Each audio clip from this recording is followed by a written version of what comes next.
அனைத்து இந்திய அண்ணா திராவிட முன்னேற்ற கழகத்தை பொறுத்த வரைக்கும் தமிழகத்தில் மக்களுடைய பிரச்சனையை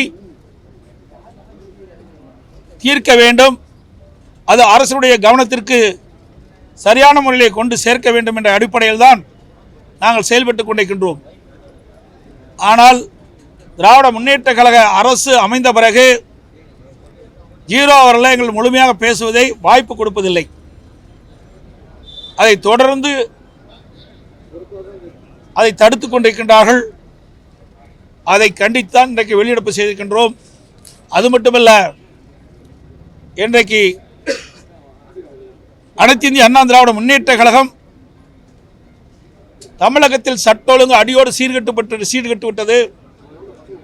அதற்கு நேற்றைய நடந்த சம்பவங்களை குறிப்பிட்டு அதை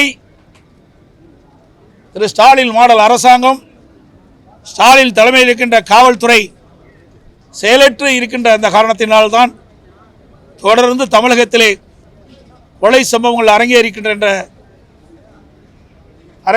அதை தடுக்க தவறிய திமுக அரசை கண்டித்து இன்றைய தினம் நாங்கள் வெளிநடப்பு செய்திருக்கின்றோம்.